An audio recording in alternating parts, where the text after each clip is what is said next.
မင်္ဂလာပါခင်ဗျာကျွန်တော်ရဲ့စမ်းလွင် YouTube channel လေးကနေပြန်လည်ကြိုဆိုလိုက်ပါတယ်ကျွန်တော်ဒီနေ့မျှဝေခြင်းတဲ့အကြောင်းအရာကတော့တစောင်းမုံလာပြည့်နေ့နဲ့ဗုဒ္ဓဘာသာမြန်မာလူမျိုးတွေအတွက်အရေးကြီးတဲ့ပွဲလန်းသဘင်အခါသမယအများအကြောင်းပဲဖြစ်ပါတယ်တစောင်းမုံလာပြည့်နေ့ဟာဆိုလို့ရှိရင်ကျွန်တော်တို့ဗုဒ္ဓဘာသာမြန်မာလူမျိုးတွေအတွက်တာမညဖလအခါတော်နေ့လည်းဖြစ်ပါတယ်ကထိန်သင်္ကန်းကိုနောက်ဆုံးစက္ကန့်ခွင့်ရသောနေ့လည်းဖြစ်ပါတယ်ဖျားရှင်အားစင်မီထွန်းညှိပူဇော်ပြီးတော့ကျင်းပတဲ့တစောင်းတိုင်းပွဲတော်လာလည်းဖြစ်ပါတယ်ထို့အပြင်ကျွန်တော်တို့မြန်မာနိုင်ငံမှာဆိုလို့ရှိရင်မတိုးသင်္ကန်းရက်ပွဲမိဘုံမြန်လွတ်ပွဲတွေနဲ့ဆေးဖက်ဝင်တဲ့ကျွန်တော်တို့မဲဇလီဘူးစားတဲ့ပွဲတော်တွေဟာတစောင်းမုံလာနဲ့ခွဲခြားလို့မရပါဘူးအခုဒီအကြောင်းအရာများကိုကျွန်တော်တစ်ခုချင်းပြန်လည်တင်ပြပါမယ်ကျွန်တော်ရဲ့ဗီဒီယိုဖိုင်လေးကိုမကြည့်ခင်ကျွန်တော်ရဲ့ channel လေးကို subscribe လုပ်ပြီးတော့ထားဖို့တောင်းဆိုပါတယ်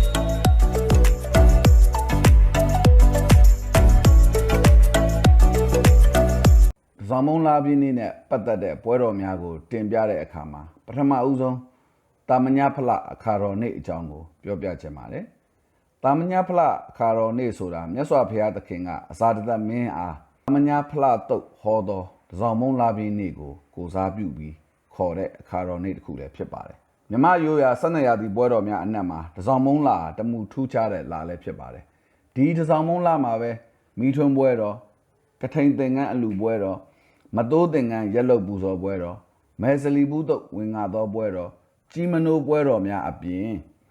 အဓိကအားဖြင့်တာမညဖလအခါတော်နေ့ပွဲတော်ကိုလည်းကျင်းပလေရှိပါတယ်တာမညဖလအခါတော်နေ့ပွဲတော်ကိုဘာလို့ကျွန်တော်တို့ကျင်းပကြတယ်လဲအဇာတသက်မင်းဟာဒေဝရနဲ့ပေါင်းမိပြီး၎င်း၏ခမဲတော်ဗိမာသာယမင်းကိုတတ်ခဲ့မိတဲ့အချိန်မှစ၍အိမ်မပြောသောယောဂဝေနာဆွဲကပ်ခဲ့ပါတယ်သူ့ရဲ့မျက်လုံးများကိုလှန်ချက်ပေါင်းအရာအထောင်တို့ဖြင့်ထိုးဆွခြင်းခံရသလိုဝေဒနာဆွဲကပ်ခဲ့ရပါတယ်ဒီဝေဒနာတွေကိုပျောက်ကင်းအောင်မြည်သည့်စိမ်းထဲမှာကုစား၍မရဖြစ်နေတဲ့အချိန်မှာမူးမတ်အများရဲ့ကြံပေးချက်အရဒိဋ္ဌိဆရာကြီး6ဦးတို့ထံကိုဥစွာရောက်ရှိခဲ့ပါတယ်သို့တော့မြည်သည့်ဒိဋ္ဌိဆရာတဦးတစ်ယောက်ကမှဇာတသမင်းရဲ့ယောဂဝေဒနာကိုပျောက်ကင်းအောင်ကုသပေးနိုင်ခြင်းမရှိကြပါဘူးဒါရင်ပဲလားဆိုတော့ဇာတသမင်းဟာစိတ်ချမ်းသာရာစိတ်ချမ်းသာကြောင်းကိုလည်းမရရှိခဲ့ပါဘူးနောက်ဆုံးမှာတော့ဇာတမင်းရဲ့တမားတော်ကြီးဇီဝကရဲ့အကူအညီနဲ့ဇာတမင်းဟာမြတ်စွာဘုရားထံအရောက်ခိုလုံခဲ့ရပါတယ်မြတ်စွာဘုရားကဒီတစောင်းမုံလာပြီးညမှာပဲအဇာတမင်းဟာတာမညဖလားတုတ်ကိုဟောပြောတော်မူခဲ့ပါတယ်တာမညဖလားတုတ်ကိုနာကြားလိုက်ရတဲ့အတွက်ဇာတမင်းဟာအိတ်မပြောသောဝေဒနာများကိုလည်းငြိမ်းအေးပျောက်ကွယ်သွားရုံမှမကခမဲတော်အားတတ်ခတ်မိသောသူ့အမားကိုလည်းကြီးစွာသောနောင်တရရှိခဲ့ပါတယ်အတိတရားရရှိခဲ့ပါတယ်ဒီလိုကြီးစွာသောနောင်တရပြီးအပြင်ဇာတမင်းဟာဖရာတရားတန်ခါကိုယုံကြည်တဲ့ဗုဒ္ဓသာသနာတော်ကိုအသက်ပေးပြီးကြည်ညိုတဲ့သူတစ်ယောက်လည်းဖြစ်ပါတယ်ပထမသင်္ကာယနာပွင့်တင်ပွဲကြီးကိုဖြစ်မြောက်အောင်ကူညီပဲခဲ့ပြီးတဲ့နောက်မှာဗုဒ္ဓဘာသာဝင်များအတွက်လွန်အရေးကြီးတဲ့ဗုဒ္ဓရဲ့ဓာတ်တော်မူတော်များကိုလည်းစနစ်တကျသိသိစီပေးခဲ့ပါတယ်ခမဲတော်ကိုတတ်ခဲ့မိတဲ့ကြီးလေးသောအပြစ်ကြောင့်မလို့အဇာတမင်းခံရမဲ့မဟာဝစီငရဲမှာမခံရတော့ပဲနဲ့ဤတုတ်ကိုနာကြားခြင်းအကျိုးတရားအဇာတမင်းရဲ့ပြုခဲ့မှုတဲ့ဗုဒ္ဓသာသနာပေါ်မှာထားရှိခဲ့တဲ့အကျိုးတရားတို့ကြောင့်လောကဂုံမှငရဲမှာပဲအနှစ်6000သာခံရတော့မယ်လို့ဗုဒ္ဓသာသနာတော်တို့ကအတိအလင်းပြဆိုခဲ့ပါတယ်ငရဲမှာလွတ်ပြီးနောင်အနာဂတ်သာသနာမှာတော့ဝိဇိတာဝီအမည်ဖြင့်ပစ္စေကဗုဒ္ဓအဖြစ်အဇာတသမင်းဟာကျွတ်တန်းဝေရမှာဖြစ်ပါတယ်ဒါဆိုလို့ရှိရင်တာမညဖလားတုတ်ဆိုတာဘာလဲတာမညဖလားတုတ်ကိုနာကြားရတဲ့အကျိုးကျေးဇူးကိုအဇာတသမင်းကအမှန်တကယ်ရရှိပါတာမညဖလားဟူသောအမည်မှာယဟန်ပြုရခြင်းရဲ့အကျိုးတရားများကိုဖော်ပြထားတဲ့ဘုရားရဲ့ဒေသနာတော်တစ်ခုလည်းဖြစ်ပါတယ်ယဟန်ပြုရခြင်းအကြောင်းမို့လို့တစ်မင်းခစားဘွားနဲ့မင်းပြစ်မင်းတံမှာကင်းလွတ်ပါတယ်နှစ်အခွန်ဝင်ထမ်းဆောင်မှုမှာကွင်းလွတ်ပါတယ်သုံးပါတိမောက္ခတံဝရသီလနဲ့ပြည့်စုံသဖြင့်အပယ်ဘေးမှာလည်းကင်းဝေးရပါတယ်၄ဒုစရိုက်ကိုရှောင်သဖြင့်ဒုစရိုက်ဒုက္ခတို့မှာကင်းဝေးပြီးသုဒသီလနဲ့ပြည့်စုံခြင်းလည်းရရှိပါတယ်၅ပွဲလန်းသဖြင့်အမျိုးမျိုးကစားပွဲအမျိုးမျိုးမကောင်းသောစကားအမျိုးမျိုးတို့မှရှောင်ခြင်းသဖြင့်ထိုဒုက္ခတို့မှကင်းလွတ်ပြီးတော့ပြင်စမသီလကိုလည်းပြည့်စုံရပါတယ်၆နက္ခတ်ဘေးတင်ရရလက္ခဏာစိတ်ကုခြင်းစသည်တို့မှရှောင်ကျင်ရသဖြင့်အာဇိဝပါရိတုတ် တုတ်တိသီလနဲ့ညီညွတ်ကာမဟာသီလနဲ့လည်းပြည့်စုံရပါတယ်ခွန်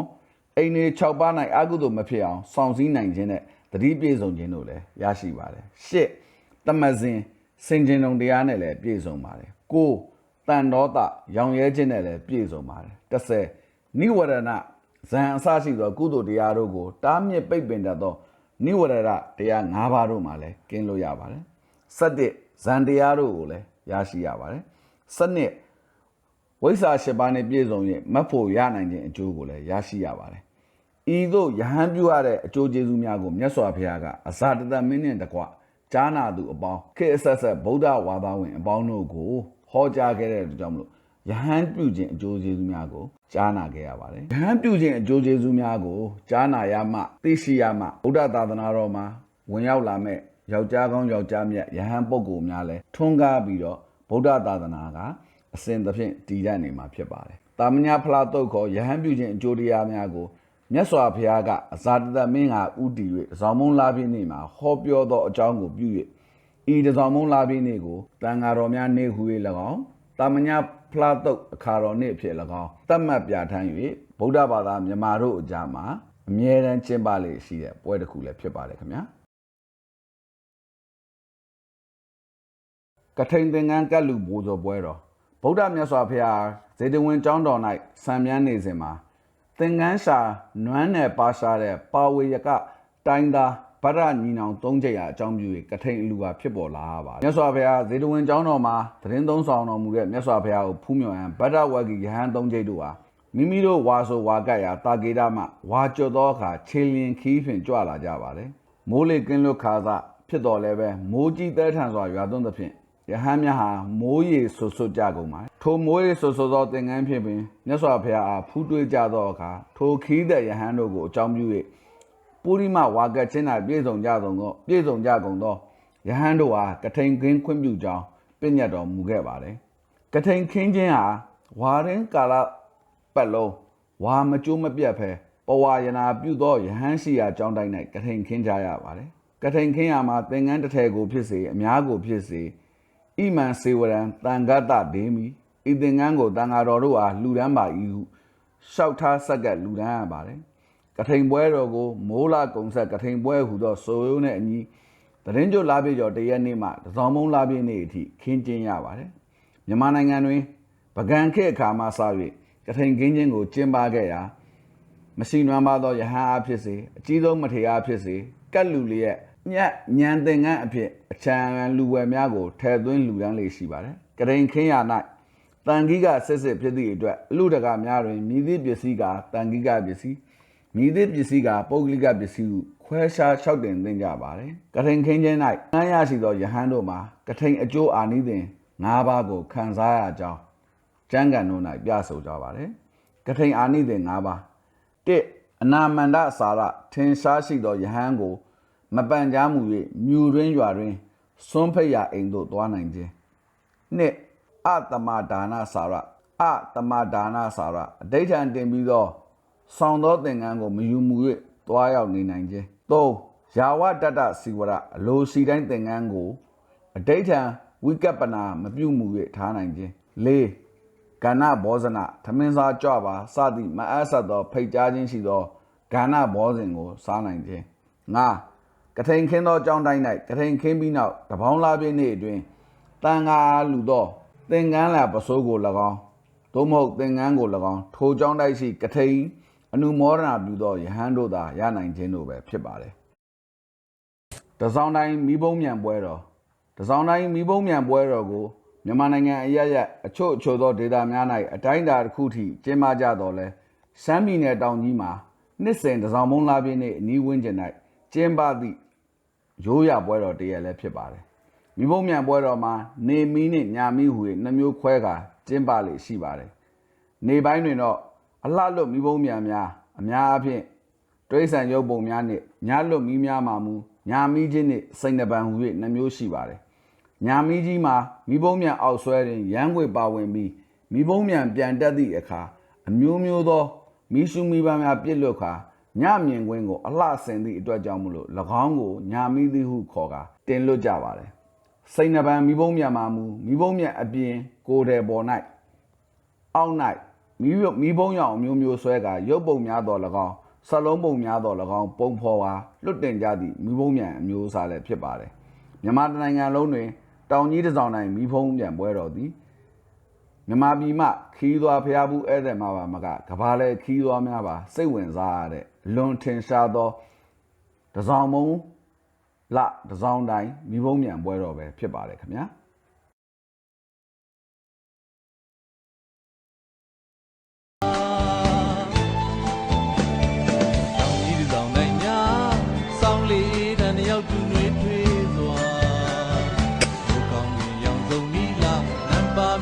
ချက်သွေးပြကြောင်ဆုံးမောင်ဆုံးတောင်းကြီးဆောင်နိုင်ညာဒီလုံးတုတ်တုတ်ဖို့ဝါယုံအဲဟောသူမငါနဲ့ရှုပ်အာလူပြုတ်စိတ်ကားစီသွားချင်ကြောင်သာယထာချိန်မှနောက်ကြသွားတန်းစီထားအောင်လို့ဥပြရှိတင်သာဝရှိစေခါမြစားတောင်းရည်ကြ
မယ်စလီဘူးတုတ်ဝင်ငါသောပွဲတော်တစောင်းမုံလာပြည့်နေ့အဇဒတခွန်မှာ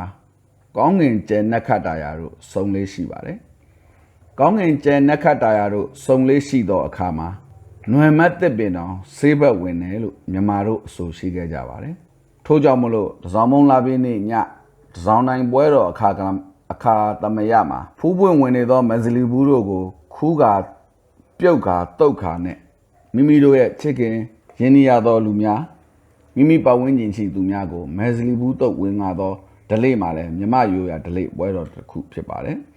မယ်စလီဘူးတုတ်ကိုစားခွင့်ရသောပုဂ္ဂိုလ်တို့မတိုးသင်္ကန်းရက်လုတ်ပူဇော်ပွဲတော်တစောင်းမုံလတွင်မြတ်စွာဘုရားရည်စူး၍မတိုးသင်္ကန်းကတ်လူပွဲများကျင်းပခဲ့ကြသည်မတိုးသင်္ကန်းဆိုသည်မှာနောက်နေ့တစ်နေ့သို့ကူးမသွားစေပဲအာယုံမတက်မီနေချင်းပြီးပြုလုပ်လူဒန်းသောသင်္ကန်းကိုဆိုလိုသည်၎င်းမတိုးသင်္ကန်းအားကထိန်သင်္ကန်းကိုအတုယူ၍ပြုလုပ်ဟန်တူသည်အကြောင်းကကထိန်ခင်းရာ၌ကထိန်ပြီးမြောက်ကြောင်းအင်္ဂါရက်အများရှိရာအတန်နိဓိကတေနမတိုးသင်္ကန်းဖြင့်ကထိန်နံကထိန်သည်အတ္တထံအခင်းမြည်သည်ဟောတိဖြစ်၏ဟုမြတ်စွာဘုရားပြညတ်ချက်အရာမတိုးသင်္ကန်းဆိုသည်မှာလည်းနောင်တနေ့သို့မကူးစေပဲအာယုံမတက်မီနေချင်းပင်ပြုလုပ်လူဒန်းသောသင်္ကန်းကိုဆိုလိုသောကြောင့်ဖြစ်သည်တစောင်းမုံစာဆန်း14ရက်နေဝင်သည်နှင့်တပြိုင်နက်လူများကိုဖိတ်ကြား၍ဝါစက်ကိုကျဲပက်ရသည်ထိုကဲ့သို့ဇတိကျဲပက်ပြီးလင်ဝါပေါက်ကိုကောက်၍ဝါဖန်ကြသည်ဝါကျိတ်ကြသည်ရသောဂွန်းကိုဖတ်ကြရသည်တဖန်ဂွန်းဘက်ကိုဘိုင်းတောင်လိတ်ကြရပြန်သည်ဘိုင်းတောင်ကိုချီငင်ကြသည်ချီငင်ကိုချီခင် ယောက်ကြသည်ရောက်ပြီးချီကင်ကိုချီဆိုးအစာတင်ပြီးလင်မီးတွင်လန်းကြသည်နေချောက်အောင်လန်းပြီးချီကိုရက်ဖောက်ရောက်ရသည်ရက်ဖောက်ရောက်ပြီးလင်ရက်ကန်းရှယ်ကြသည်ရှယ်ပြီးလင်ရက်ကန်းစဉ်သို့တင်၍လင်းမြန်စွာဆက်လျက်သင်ကန်းဖြစ်အောင်ရက်ကြရသည်နေအယုံမတက်မီရက်ပြီး6ပြီး၍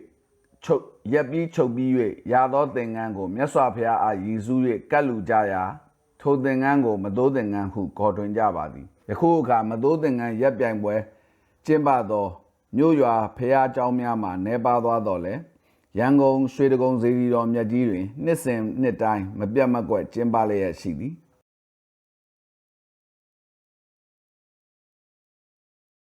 ကြီးမနိုးပွဲတစောင်းမုံလာတွင်ကျင်းပသောပွဲတော်များအနက်လူသည့်နေပါသောပွဲတော်တစ်ခုမှာကြီးမနိုးပွဲဖြစ်သည်တချို့လည်းတခိုးကြီးပွဲဟုဆိုကြသည်ရှေးရခင်မြမပင်များလက်ထက်ကပင်ယောက်ျားသားများသည်ရှင်လိန်ပြန်ကြရာဝဲစင်းမင်ကြောင်ထိုးသည့်ဒလိမှာအထင်ရှားရှိခဲ့သည်ရှင်ပင်မှအစချီ၍မင်းကြီးမင်းသားမူးမတ်တကြွယ်ကုံသွယ်လဲလို့အစချီလျင်းငါစားသောလူများယောက်ျားတို့သည်စင်းမင်ကြောင်ထိုးကြသည်ယခုကဲ့သို့ကျုံတလို့ထိုးခြင်းမဟုတ်ပါစင်းမင်ထိုးသည့်အခါနတ်ခတ်ကောင်းအခါကောင်းဆောင်ဆိုင်ကပေါင်ကန်းခေါ်မင်ထိုးသည့်အခန်းတွင်ကြော်ပွဲပေး၍ထိုးရသည်ထိုသို့ထိုးခဲ့ပြီးသောယောက်ျားတို့သည်တစောင်းမုံလညနတ်ခတ်ဆောင်ချိန်တွင်ထိုးထားသည့်ကြောင်တက်ကြောင်စင်းဆေးအဆောင်တို့သည်တကိုးပြသည်ဟုယူရှိသောကြောင့်အရှင်မသိသောပစ္စည်းကိုခိုးယူကာခိုးကွင်း၌ထားမြဲဖြစ်သည်ခိုးကွင်းဆိုသည်မှာခိုးရပါပစ္စည်းများအားမြည်သူမြည်ဝါဤအိမ်မှပစ္စည်းဖြစ်ကြောင်းခိုးကွင်းတွင်စာကပ်၍ထားကြသည်ထိုသို့ခိုးရာတွင်အသက်ရှိသောအရာကိုခိုးယူနိုင်စွမ်းရှိသောသူသည်လူစွမ်းကောင်းဖြစ်လေသည်ထိုသို့သောအလုပ်များကိုမနက်အာယုံတက်ကြီးငတ်တို့မနိုးခင်အချိန်ထိအပီးစီမံကြသဖြင့်ထိုကဲ့သို့သောပွဲမျိုးကိုကြီးမနိုးပွဲဟုခေါ်ကြလေသည်ရှေးအခါကနွားများနှင့်လူအိတ်နေသောကရင်ကိုလူမနိုးအောင်ထမ်း၍ခိုးကွင်း၌လာထားကြလေသည်မနက်မိုးလင်းသောအခါပစ္စည်းရှင်များကသင်္ကန်းအစုံဖြင့်မိမိတို့ပစ္စည်းကိုလာရွေးကြသဖြင့်၎င်းသင်္ကန်းကိုအကြောင်းပြု၍ကထိန်ပွဲကိုဆင်နွှဲကြလေသည်ပစ္စည်းခိုး၍လူမီသောအခါတွင်ထိုသခိုးကိုဖမ်း၍ခိုးကွင်းတွင်ကရုံးတုံးကပြလူ၍ထားကြပါသည်ကထိန်ပွဲတွင်ထိုခိုးသားကိုရွာတကြီးကတရားသူကြီးလောက်ကတရားဆိုင်ခန်းဖြင့်ဟာသလုပ်ပြီးရဟန်းဝစ်စေရပါသည်ယခုခွတ်တင်တော့တန်ဖိုးရှိသောပစ္စည်းများကိုအမှန်တကယ်ခိုးယူကြသည်